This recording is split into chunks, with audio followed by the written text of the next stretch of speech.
So guys, we're hooked up. That was 6 feet deep on one of my watermelon fisheye Pro Dodgers, 4-incher, and a threaded worm on the lead core. Fantastic.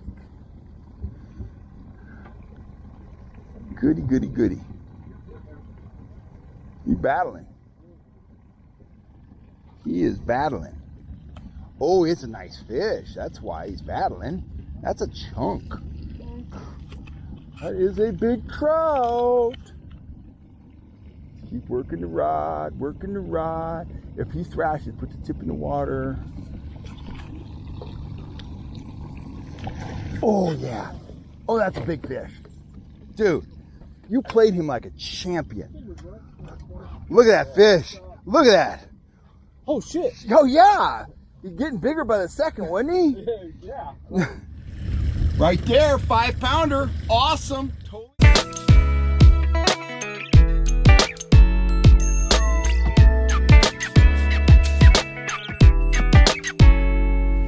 Howdy guys, Kel Kellogg here. Welcome back to the channel. I'm out here on the troll with a couple clients on the boat, but I had a viewer question I wanted to answer. A guy named Chad down in Walnut Creek, California.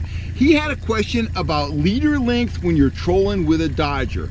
And you know, there's really two answers to that. And the thing you got to consider is, am I trolling a lure that has action, or am I trolling a lure that has no action? Let's talk about a lure that has action first. Let me grab a lure here.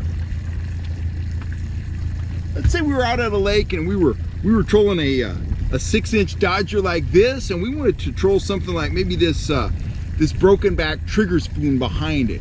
Well, this has plenty of action on its own, so I want to space that leader out, you know, anywhere from like 24 to 36 inches. In that situation, the Dodger, it's just kind of your calling card. It's pulling fish in from a distance. They come looking around, see what's going on. They see that broken back trigger spoon. They think it's a minnow. They grab it, fish on. You're a happy fisherman. So that's one type of leader length behind a Dodger when you're using a lure that has action. Now, if you're using something like this, I just put this together to kind of demonstrate. I got one of my Trout Trix worms on there. I don't have it rigged to roll. I don't have an action disc rigged with it. It's basically just a straight plastic worm, and I'm gonna depend on the Dodger to give it its movement, through the water. When you want to impart movement to a lure using a Dodger, the rule of thumb is you want that leader to be 2 to 3 Dodger lengths behind the Dodger. So in this case, that's about 1 right there, and that's about 2. It's about 2 Dodger lengths behind the blade, and that's going to give that worm that nice stop, start, dart action.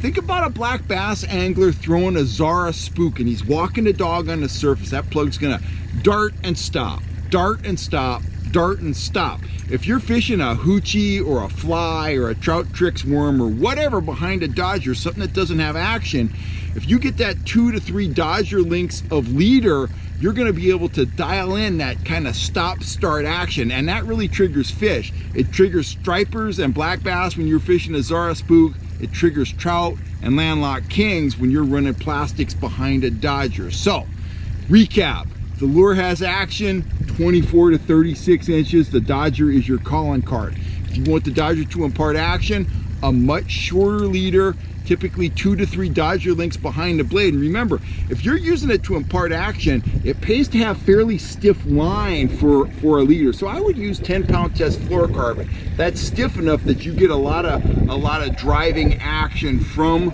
the blade transferred right to the bait. Anyway, hope that helps you catch more and bigger fish in the future, Chad. I hope that helps everybody out there in YouTube land that had questions about how to employ Dodgers. I'm Kel Kellogg. If you're looking for Dodgers, you know where to go, fishhuntshoot.com. I'll catch you next time right here on YouTube, guys. Thanks for all the support.